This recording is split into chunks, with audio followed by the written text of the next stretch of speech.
បងប្អូនណាខ្លះដែលចូលចិត្តញ៉ាំទឹកគ្រឿងចុចជាមួយបន្លែស្រស់ដូចខ្ញុំខ្លះកុំភ្លេចខមមិននៅក្រោមវីដេអូនេះម្នាក់មួយផងណាជាដំបូងបងប្អូនត្រូវស្ងោរត្រីជាមុនសិនណាត្រីរបស់ខ្ញុំថ្ងៃនេះ1គីឡូ1ខាំទៀតពេលយើងកំពុងតែស្ងោរត្រីហ្នឹងយើងមកសោះបន្លែដែរទៅបងប្អូនកុំឲ្យខាតពេលឆ្លៀតពេលដែលត្រីអត់តន់ឆ្អិនទៀតយើងមកលីងថប់ម្ញងខ្ទឹមសហើយនឹងម្ទេសទៅបងប្អូនយើងលីងថប់ម្ញងខ្ទឹមសហើយនឹងម្ទេសហ្នឹងយើងលីងឲ្យវាឆ្អិនល្អទៅសំណុកយកវាទៅបុកមួយត្រីពេលលីងឆ្អិនហើយយើងបុកខ្ទឹមមុនគេបងប្អូនព្រោះខ្ទឹមវាអត់ងាយម៉ត់ទេបន្ទាប់ពីបុកខ្ទឹមបានម៉ត់ល្អហើយចាំយើងបុកថប់ម្ញងបន្តទៀតថប់ម្ញងបើសម្រាប់ខ្ញុំអត់សូវចូលចិត្តម៉ត់ហ្មងទេបងប្អូនខ្ញុំបុកញញុំទេតែបើបងប្អូនចូលចិត្តម៉ត់បងប្អូនអាចបុកឲ្យខ្លាំងបានណាបុកខ្ទឹមបុកថប់ម្ញងហើយយើងបន្តបុកត្រីបន្តទៀតណាបងប្អូនត្រីនេះមុននឹងបងប្អូនបុកបងប្អូនត្រូវបេះឆ្អឹងវាចេញឲ្យស្អាតសិនណាពីណាអត់ដឹងតាំងពីបេះឆ្អឹងត្រីឡើងបុកទាំងអស់ទៅថ្មងទៅ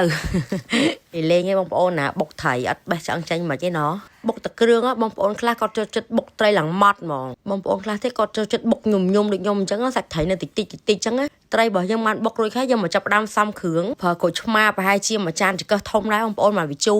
បន្តមកទៀតបន្ថែមវាជាមួយប៊ីចេងស្ករម្សៅស៊ុបគ្រឿងរបស់ខ្ញុំនេះអត់បានប្រើអំបិលទេបងប្អូនដោយសារខ្ញុំប្រើទឹកប្រហុករៀងចាស់ដែរអញ្ចឹងណាបន្ទាប់ពីចាក់ទឹកប្រហុកចូលហើយយើងកូរទឹកគ្រឿងរបស់យើងឲ្យសព្វចូលគ្នាទៅបងប្អូនយើងភ្លក់មើលតាមការចូលចិត្តអញ្ចឹងណាទីចុងក្រោយយើងបន្ថែមវាជាមួយស្លឹកខ្ទឹមជីអាណាជីវងសម្រាប់ជីនេះបើសិនជាបងប្អូនអត់ចូលចិត្តបងប្អូនបាច់ដាក់ក៏បានដែរដូចខ្ញុំអត់សូវចូលចិត្តសតែកដីទៅខ្ញុំអត់ដាក់សតែកដីអញ្ចឹងបងប្អូនឥឡូវទឹកគ្រឿងយើងបានរួចរាល់ហើយចាំកាលបងប្អូនឲ្យបន្លែមួយចានបឹបអញ្ចឹងមកទឹកគ្រឿងមួយចានចង្កឹះធំទៀតមកថែមម្ទេសពីលើ4-5គ្រាប់ទៀតមកអូយថាឆ្ងាញ់កប់សេរីបតោយបុកទឹកគ្រឿងនេះបើសិនជាខ្ញុំញ៉ាំតែម្នាក់ឯងវិញខ្ញុំបុកឲ្យហឹលហោះយកហ្មងប៉ុន្តែដោយសារនៅផ្ទះមានក្មេងៗដែរអញ្ចឹងណាបើសិនជាយើងបុកយកហឹលហ្មងគាត់ញ៉ាំអត់កើតទេបងប្អូនថ្ងៃនេះអាជាស្រ័យតិចណាបងប្អូនញ៉ាំទឹកគ្រឿងតញ៉ាំដោយដៃដូចខ្ញុំអញ្ចឹងបានឆ្ងាញ់ណាហើយបើនិយាយពីបន្លែវិញចម្រោះមុខដូចខ្ញុំអញ្ចឹងទៀតកាន់តែឆ្ងាញ់ថែមទៀតវីដេអូបុកទឹកគ្រឿងជាមួយបន្លែស្រស់បានចាប់ឲ្យបងប្អូនដែលពេញចិត្តវីដេអូនេះកុំភ្លេច share វីដេអូនេះទាំងអស់គ្នាណាអរគុណ